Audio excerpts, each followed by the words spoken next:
Boa noite, seja bem-vindo ao Jornal Regional. O Banco de Portugal apresentou hoje o relatório de estabilidade financeira. O incumprimento nos créditos e a fraca rentabilidade das instituições bancárias são as maiores preocupações do regulador. O Banco de Portugal prevê que as pressões sobre a banca portuguesa no crédito mal parado e na rentabilidade vão manter-se. Esta realidade resulta da recessão sentida no país. De acordo com o relatório de estabilidade financeira, a rendibilidade vai continuar condicionada, ou seja, a capacidade dos bancos gerarem resultados positivos será reduzida num futuro próximo. E há pelo menos 2 motivos, segundo o Banco de Portugal, para isso. A pressão da margem financeira, afetada pelas taxas de juros baixas do crédito à habitação antigo, e o incumprimento de crédito no momento de contração da economia e aumento do desemprego, o que obriga os bancos a constituírem provisões para fazerem face às perdas. O incumprimento no crédito está, segundo o regulador, a atingir níveis sucessivamente mais elevados.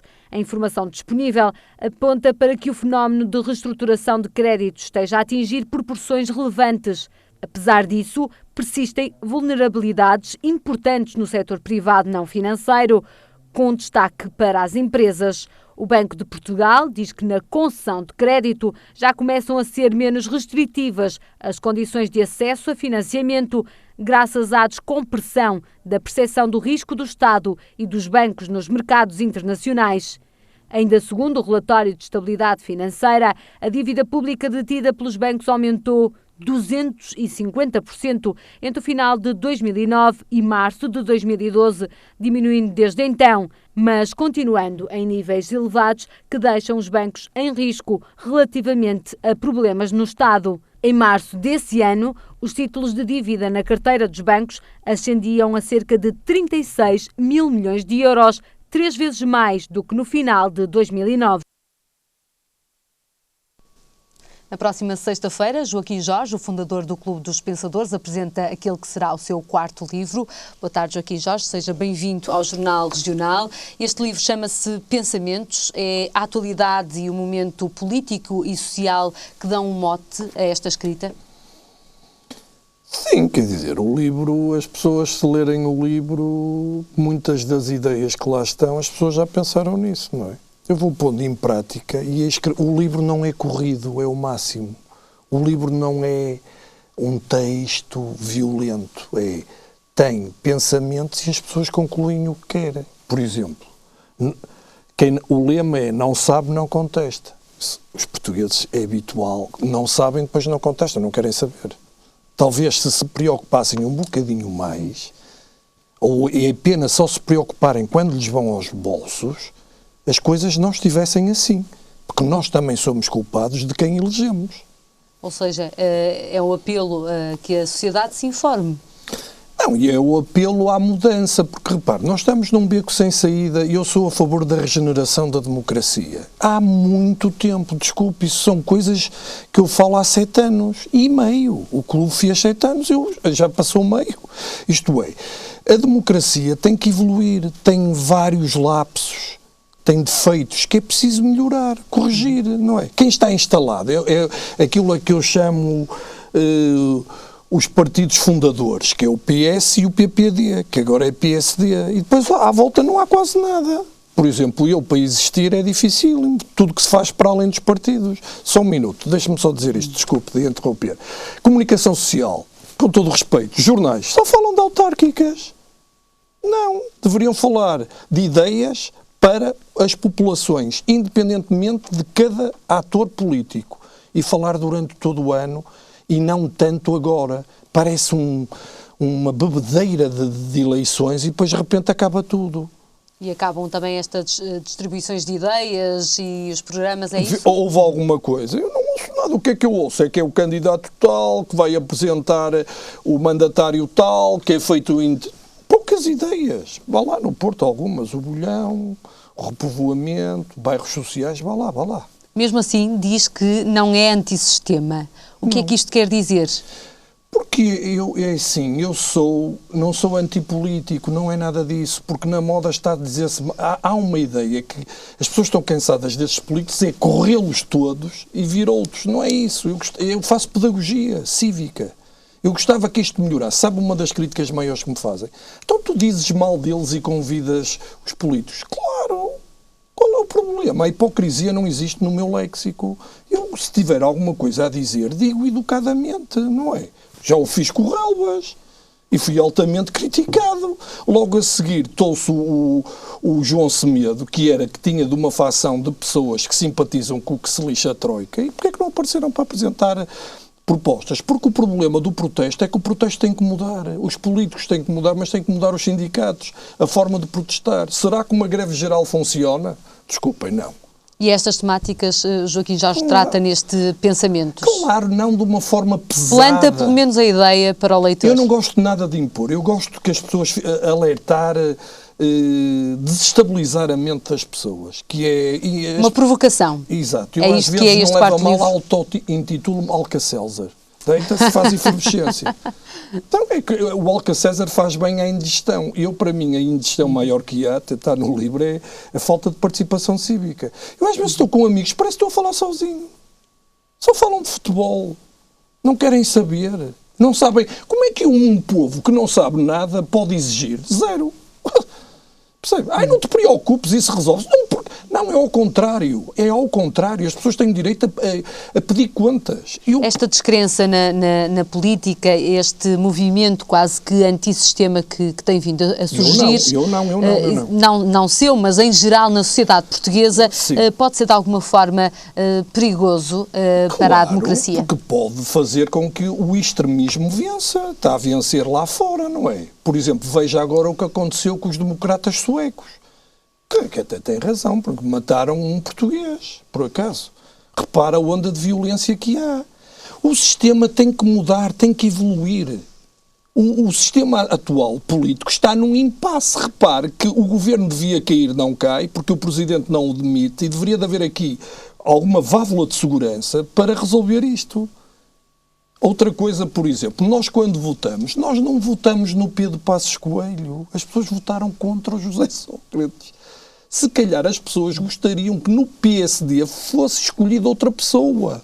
Veja bem, o sistema, nós deveríamos poder, eleitores, militantes e simpatizantes, não é só militantes, simpatizantes, eu não tenho que estar num partido, e poder mudar a seriação das listas. Pequenas coisas que eu dou várias respostas, haver um Senado... Mas acha que esta é uma oportunidade para os independentes neste momento? Para as pessoas que surgem sem partidos partidários? O verdadeiro independente sou eu se concorresse. Desculpe, com todo o respeito, que eu não sou ex-nada. O problema da política é que a comunicação social... Se eu fosse ex de qualquer coisa, era um tipo importantíssimo. Ex-presidiário, ex-ministro, ex-deputado, são todos chamados, percebe? Quando me fala em Senado, que poder é que teria esse Senado e em que é que poderia contribuir para a nossa democracia? Um Senado com pessoas reconhecidas de mérito e ético, controle de financiamento dos partidos, não são os próprios partidos que se financiam eles próprios. O que é isto em Portugal, das pessoas votarem aumentos de dinheiro, portanto, de salário em causa própria? Os deputados. Não é? Desculpe, lá fora a Hillary Clinton não pode votar o seu aumento. Pois é. Por exemplo, nomeações de entidades públicas. Para que é que têm que ser os partidos? Regulação e funcionamento democrático, aumentos de ordenado, benesses, quer dizer... Portanto, seria aqui um complemento aos órgãos democráticos que existem no país. Há tanta gente que podia ser, digo-lhe 2 ou 3 nomes. Jorge Miranda, Ramalho Enes, pela sua postura, e outros. Convidou, e uma última questão acerca também deste Pensamentos, Cândida Almeida, para apresentar o seu livro. Porquê é que recaiu sobre esta escolha? Primeiro porque ela já esteve no clube e foi uma honra para mim e dissertou sobre justiça extraordinariamente bem. Depois é do Ministério Público, quer pessoa mais isenta e independente. O clube de dispensadores e eu próprio procuro ser independente e isento. Portanto, está explicada a escolha de Cândido Almeida. Joaquim Jorge, agradeço-lhe a presença neste Jornal Regional. O livro Pensamento será apresentado, então, na próxima sexta-feira, em Vila Nova de Gaia, certo? No Hotel Holiday Inn. Exatamente. Até uma próxima oportunidade. Nós continuamos agora com o jornal e vamos conhecer aquelas que são as notícias regionais.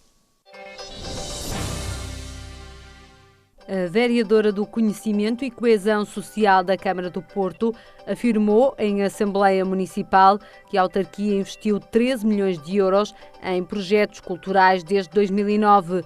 Esta Assembleia reuniu a título extraordinário e foi requerida pela CDU para esclarecer a situação cultural da cidade portuense. A vereadora fez um apanhado da atividade cultural que a autarquia desenvolveu através de iniciativas próprias e em parcerias, salientando que a aposta tem sido feita no desenvolvimento de programas e atividades mais próximas das pessoas e para públicos mais específicos.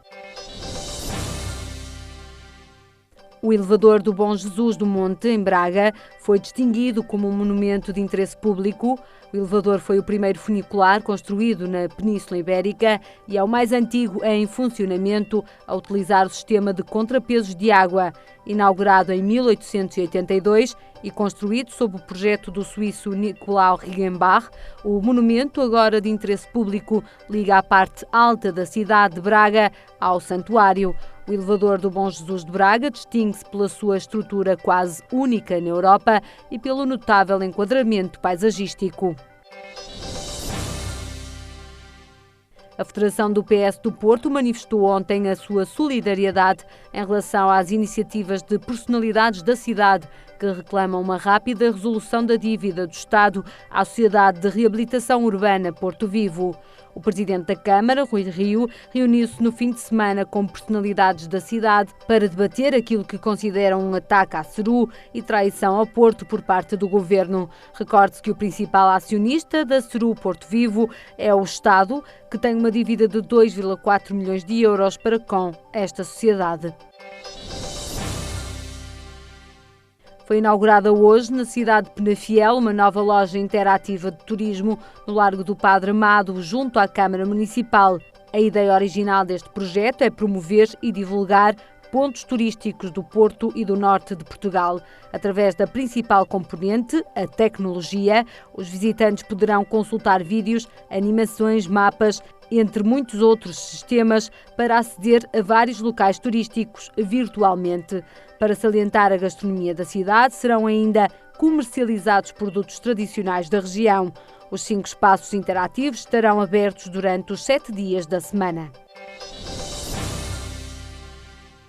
50 anos a ligar o norte e o sul do país é a função que cumpre a Ponte da Arrábida. Depois de meio século a servir de ligação, a ponte é agora considerada monumento nacional. No seu aniversário de precisamente meio século, a Ponte da Arrábida foi classificada Monumento Nacional pelo Conselho de Ministros. O projeto de Edgar Cardoso foi aprovado em 1955, os trabalhos começaram em 57 e a ponte foi inaugurada em 1963, a 22 de junho. Com um custo de cerca de 240 mil contos, a moeda da altura, a segunda ponte a fazer a ligação entre o Porto e Vila Nova de Gaia, construída com 20 mil toneladas de cimento, estava erguida a segunda travessia rodoviária sobre o Douro, uma ponte que desenvolveu o distrito do Porto para todo o país, já que ela liga o norte e o sul de Portugal. A Ponte da Arrábida une pessoas e cidades há 50 anos, permitindo um olhar sobre todo o Douro, sem qualquer custo. É agora classificada como Monumento Nacional.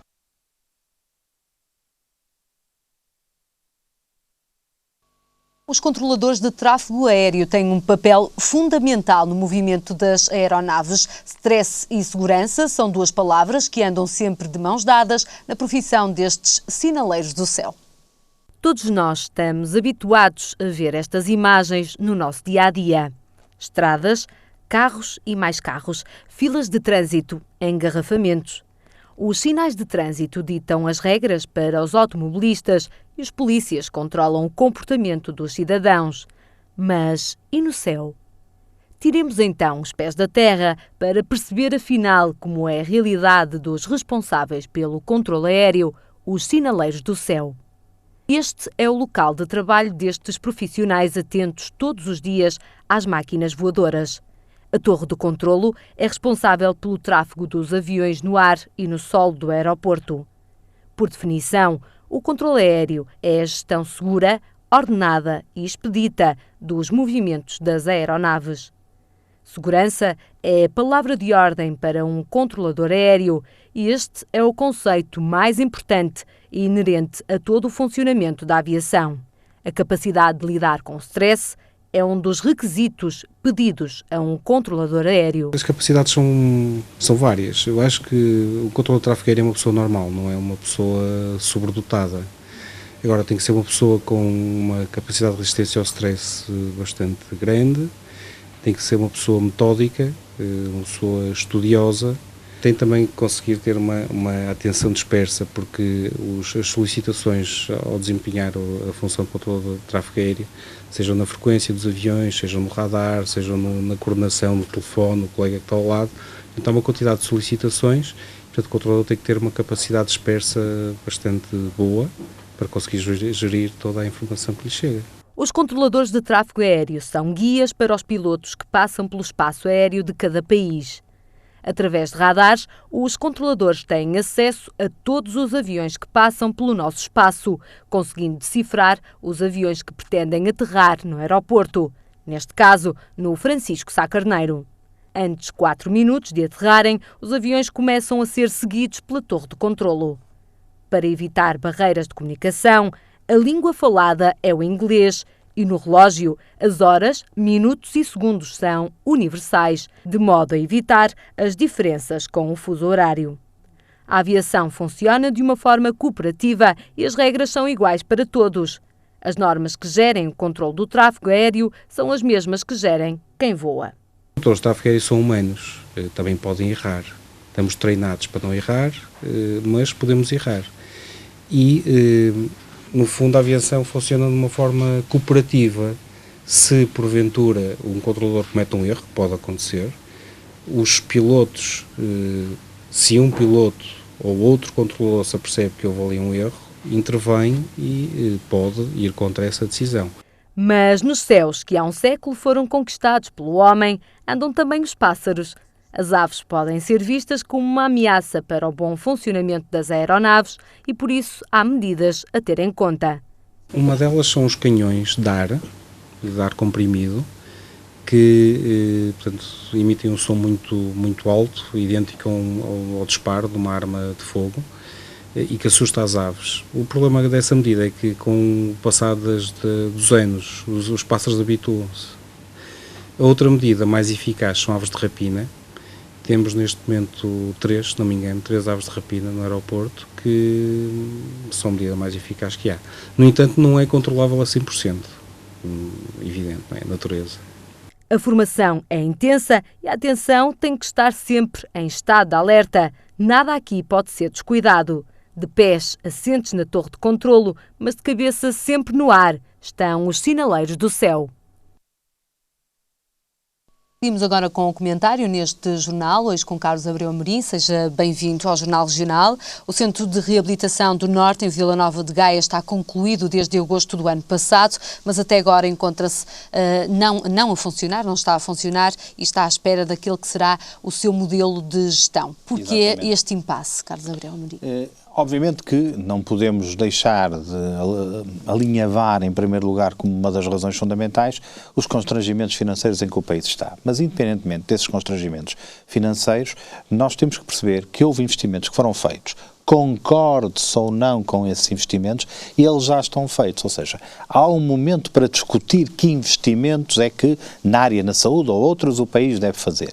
Mas a partir do momento em que o investimento já foi feito e o equipamento está realizado, e estamos a falar de um equipamento de primeira qualidade, o Centro de Reabilitação do Norte ou o Centro de Reabilitação de Valadares, é um equipamento de primeira qualidade numa área da saúde onde, de facto, existem necessidades e onde até se poderá fomentar um tipo digamos assim, de vertente económica da saúde, que é o turismo de saúde, que acontece em muitos outros países da Europa. E Portugal tem condições ótimas para isso. E a área da reabilitação reabilitação é exatamente a área da saúde que tem, não é única obviamente, mas é uma das que tem mais potencialidades nessa matéria.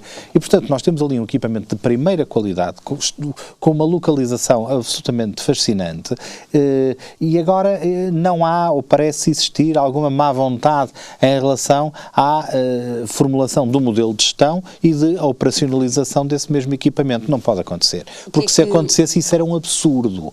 E, portanto, nós manifestamos já junto, muitas vezes, enfim, das entidades competentes, designadamente da tutela, estamos a falar do Ministério da Saúde, a nossa vontade em ver resolvido o problema o mais rapidamente possível. E, há pouco tempo, entregamos na Assembleia da República uma resolução, os deputados do PSD do Porto, e eu sou o primeiro subscritor, uma resolução pedindo ao Ministério da Saúde que, com a máxima celeridade possível, arranje uma solução execuível e, obviamente, que atenda também às necessidades orçamentais e aos constrangimentos orçamentais e financeiros do país, mas uma solução execuível para o Centro de Reabilitação. Por exemplo, o equipamento a trabalhar já este verão?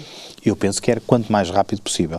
Neste momento, eu sei que tem que existir um conjunto de, enfim, permita-me a expressão, DEMARs, isto é, de concursos públicos que têm a ver com os equipamentos. Mas a grande questão agora que se coloca nem é tanto essa. A grande questão que se coloca é, exatamente como disse na sua pergunta inicial, qual é o modelo de gestão? E, eventualmente, as parcerias com entidades que, enfim, tenham um trabalho reconhecido na área da saúde é uma das hipóteses que se colocam. Mas também a própria, digamos assim, gestão pública, também ela é uma hipótese que não deve ser posta de lado. E o que nos parece é que, seja qual for o modelo de gestão, porque há várias opções possíveis, viáveis, o que nós queremos é que aquele centro de reabilitação abra o mais rapidamente possível. Hoje esteve de visita ao Centro Hospitalar Vila Nova de Gaia Espinho, é um centro que aguarda uma renovação, uma reabilitação já há algum tempo, há alguns anos. O que é que lhe pareceu de toda a unidade? Eu, em primeiro lugar, fiquei muito bem impressionado com o trabalho que este Conselho de Administração está a desenvolver, porque é um trabalho que tem em conta o momento em que o país está e, portanto, há aqui uma lógica de equilíbrio, de sensatez na gestão que tem sido bastante eficiente, não apenas ao nível da eficiência da saúde, mas também ao nível da eficiência financeira, mas, obviamente, há aqui algumas coisas que nós temos que dizer. Nós aqui no Norte temos que evitar o repisar constante do discurso, do lamento de que somos preteridos. Mas vamos cá ver. Há matérias onde somos efetivamente preteridos. Esta é uma delas? Esta é uma delas. O Centro Hospitalar Gaia Espinho tem, neste momento, como utentes diretos, porque tem muitos mais indiretos, isto é, numa segunda linha, 333 mil pessoas, o que é mais do que os 3 centros hospitalares de Lisboa individualmente, o Centro Hospitalar de Lisboa Central, Ocidental e Norte. No entanto, o financiamento do Estado é metade e menos de metade de qualquer um destes centros, ou seja, atende mais gente em primeira linha e tem menos de metade do financiamento. Isto é uma situação que, de facto, é um absurdo e que só é possível porque, enfim, há um ditado muito conhecido que é: os números têm que ser torturados até que confessem, e aqui confessam coisas inimagináveis. É que não colocam o Centro Hospitalar de Gaia Espinho, digamos assim, no mesmo patamar destes outros centros hospitalares. Se isso acontecesse, por exemplo, esta renovação já teria sido acelerada a este ponto? Eu penso que, eventualmente, se o Centro Hospitalar Gaia Espinho estivesse no patamar que merece, que é o patamar de um hospital central, não tanto por ser um hospital central na sua categoria, digamos assim, de saúde, mas pelo número extremamente avultado de pessoas que são utentes em primeira linha desse mesmo hospital. Volto a repetir, cerca de 333 mil pessoas como utentes diretos daquele hospital. Ora bom, se isso acontecesse, obviamente que, digamos assim, só o facto de estar noutro patamar seria muito mais fácil. Mas a questão da reabilitação, ou melhor, da requalificação do hospital, do centro hospitalar, é uma questão que tem tido, é quase uma novela. Durante algum tempo, nos tempos em que havia pessoas que pensavam que nós éramos um país rico, houve aí uma ideia de que se ia fazer um novo hospital que ia orçar por 400 a 500 milhões de euros. Depois percebeu-se que, obviamente, isso não vai acontecer. calma, não se percebeu totalmente, porque eu ouvi dizer que em Lisboa se ia fazer um hospital com este preço. Portanto, parece que nós não somos um país rico para algumas zonas do país, mas para outras, não há dúvida nenhuma, há aí muita gente a pensar que somos um país riquíssimo. Mas o que interessa é que, neste momento, o Conselho de Administração do Centro Hospitalar Gaia Espinho tem um plano muitíssimo bem, digamos assim, estruturado e delineado, que foi exatamente o objeto principal da visita que a candidatura Gaia na Frente hoje foi apresentada nessa mesma visita no Centro Hospitalar, que é um projeto de 4 fases para a requalificação do hospital. E no seu todo, exatamente, qual é o preço, o orçamento para essas 4 fases? Os 4 fases, mas são fases que são não apenas fases escalonadas no tempo, mas fases independentes umas das outras. E a requalificação é absolutamente, digamos assim, é uma transformação total do hospital. E a primeira fase são 27 milhões de euros. 27 milhões de euros. E o total não chega aos 80 milhões de euros. O que significa que nós, com um preço, mas o total das 4 fases, que obviamente seria a projetar-se na próxima década.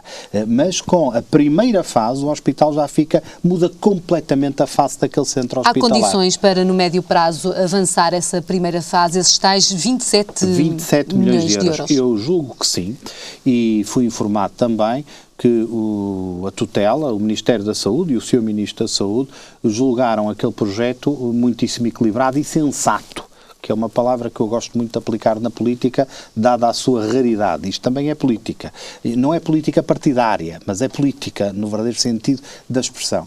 E é um pouco nessa sensatez que eu apelo a todas as forças políticas do norte do país e já agora a todas as candidaturas que estão neste momento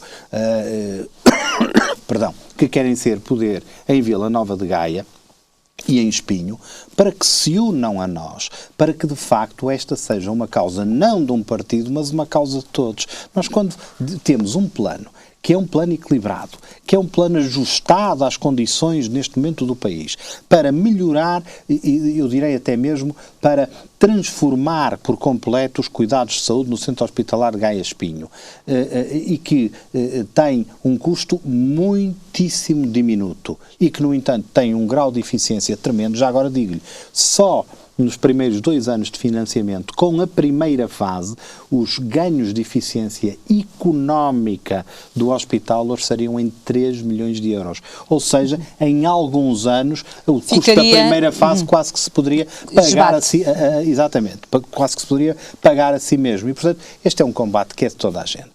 Não tem qualquer sentido. Para quem conhece o funcionamento e para quem conhece as condições do centro hospitalar, que tem profissionais de excelência, que tem algumas áreas que são exemplo para todo o país, como determinadas valências, chamemos-lhe assim, de cirurgia torácica, entre outras, e que, no entanto, tem ao nível das instalações inúmeros problemas que não são dignos, em primeiro lugar, dos profissionais que lá trabalham e, obviamente, também dos utentes, que somos nós, que lá vão, digamos assim, cuidar da sua saúde. Carlos Abreu Amorim, uma última questão, uma vez que estamos mesmo no fim deste comentário, acha que no próximo mandato autárquico, o autarca de Gaia vai ter que fazer um esforço acrescido para que esta reabilitação, esta requalificação do centro hospitalar aconteça? Eu julgo que, eu sou um homem de esperança, e eu julgo que esta primeira fase vai arrancar ainda neste quadro comunitário de apoio que acaba em dezembro, e portanto que existirá, tenho essa esperança, que existirá uma decisão em relação ao Centro Hospitalar de Gaia Espinho nos próximos meses, isto é, antes deste ano findar. Mas em relação, se isso não acontecer, e em relação às outras fases, eu estarei sempre na primeira linha, não descansarei enquanto este problema não estiver resolvido. E o mesmo em relação ao Centro de Reabilitação de Valadares. Carlos Abreu Amorim, até uma próxima oportunidade. Obrigado. Seguimos agora com as previsões do tempo para amanhã. Continua a previsão de aguaceiros fracos para o norte e centro de Portugal, segundo o Instituto do Mar e da Atmosfera. Quanto às máximas, 15 graus para o Porto, 19 para Lisboa, 24 graus é a máxima prevista para Faro. A informação está de regresso mais logo. Até lá, tenham uma boa noite.